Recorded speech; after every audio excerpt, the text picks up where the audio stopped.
تلخيص لكورس سبيكينج، وراح يكون موجود عندكم في المنصة.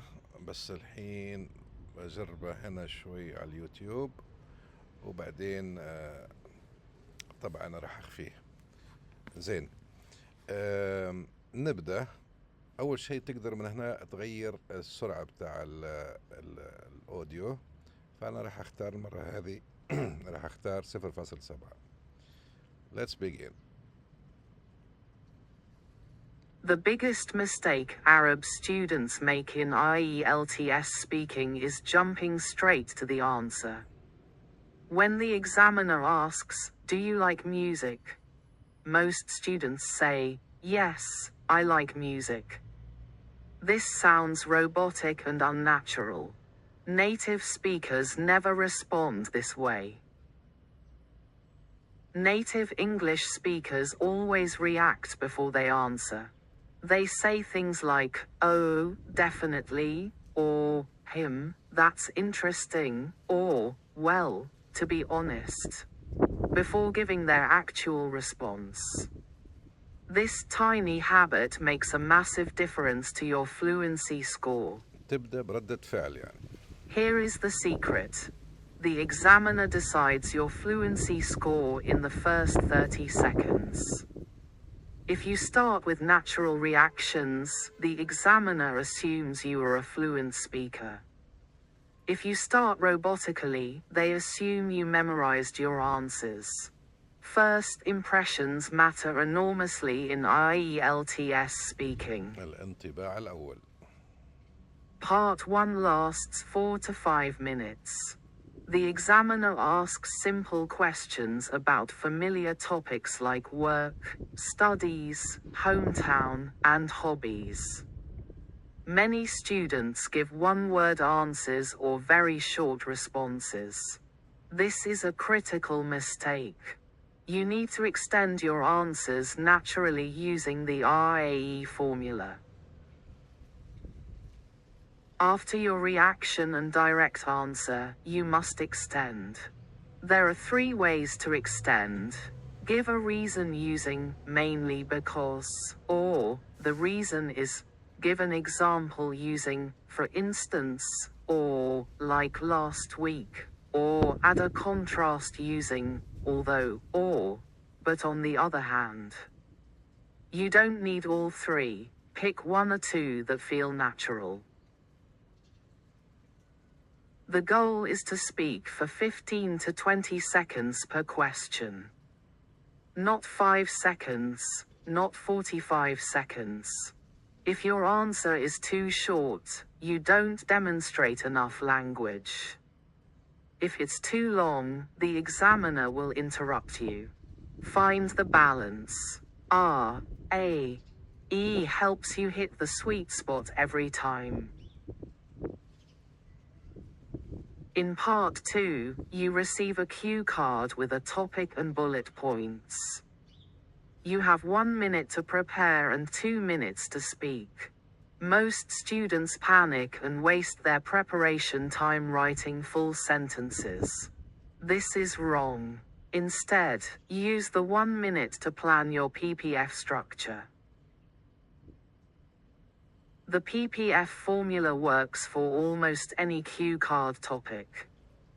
Describe a person. Talk about how you met them in the past, what your relationship is like in the present, and what you hope for in the future. Describe a place. Talk about when you first visited, what it's like now, and whether you'd return. This structure ensures you speak for the full 2 minutes. During preparation, write only keywords, not sentences. Write 2 or 3 keywords for each P, for example. Cafe, university days, Omar introduced, for past. Weekly meetups, coffee and study, cozy atmosphere, for present. Keep going, maybe bring family, for future. Keywords trigger ideas without limiting your natural speech. Part 3 is the discussion. The examiner asks abstract questions related to your Part 2 topic. This is where you demonstrate sophisticated thinking. You must discuss ideas, not tell personal stories. You must show balanced opinions, not one-sided views. ركزنا The عليها كثير. OREO formula helps you structure every answer.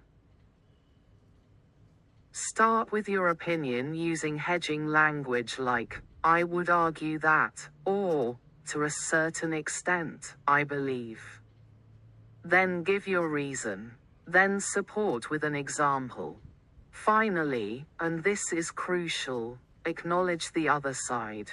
Say, having said that, or, on the other hand, and briefly mention the alternative perspective.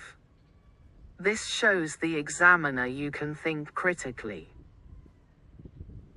The other side step is what separates Band 6 from Band 7. لازم Band تعطي 6 الرأي الثاني. students give one-sided answers. مهم جدا. Band 7 students show they understand complexity.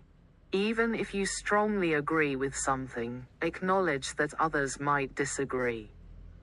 This demonstrates the coherence and critical thinking that examiners reward. Connectors are the glue that holds your speech together. They signal to the examiner that you can organize your ideas logically. Without connectors, your speech sounds like a list of random sentences. With the right connectors, you sound fluent, coherent, and professional. There are connectors for every purpose. Adding information, giving examples, showing contrast, showing cause and effect, and concluding. The key is not to overuse them. 1 or 2 per extended answer is enough. If every sentence starts with moreover or furthermore, you sound unnatural. Use them strategically. Idioms show the examiner that you understand English at a deeper level. But most students either avoid idioms completely or use them incorrectly. I'm going to teach you 5 versatile idioms that work for at least 80% of Part 3 questions. Master these 5, and you'll have a powerful tool for every discussion. The first idiom is, it's a double-edged sword. Use this when something has both advantages and disadvantages. The second is, at the end of the day, use this to state what ultimately matters. The third is, it goes without saying, use this for obvious facts. The fourth is, there's no one-size-fits-all answer. Use this when the answer depends on circumstances. The fifth is, the proof is in the pudding. Use this when results matter more than claims. Using conditional structures correctly is one of the clearest signals of advanced grammar. Band 5 to 6 students stick to simple sentences. Band 7+ students use second and third conditionals to discuss hypothetical situations. Part 3 questions often invite conditional answers. Learn to recognize and use these opportunities. The second conditional uses, if plus past simple, would plus verb, for unreal present or future situations. For example, if governments invested more in public transport, fewer people would use cars. The third conditional uses, if plus past perfect, would have plus past participle, for unreal past situations. For example, if we had acted on climate change earlier, we wouldn't be facing such extreme weather now. Arab speakers make specific mistakes that examiners recognize immediately. These mistakes happen because of interference from Arabic. تأثير The اللغة good الأم. news is that once you're aware of them, you can fix them quickly. Common pronunciation errors include P and B confusion, like saying people instead of people. V and F confusion, like saying ferry instead of very. And the TH sound, like saying they instead of the. For grammar, watch out for using the too much with general nouns, forgetting contractions like I'm and don't, and incorrect prepositions like depend of instead of depend on. Finally, remember, fluency is not about speaking fast. It's about speaking smoothly without long pauses. It's about connecting ideas naturally. Use the 3 formulas, RAE for part 1, PPF for part 2, and OREO for part 3. Use the 5 idioms and the conditionals when appropriate. And most importantly, react first, then answer. This is what examiners reward. This is how you reach band 7 and beyond.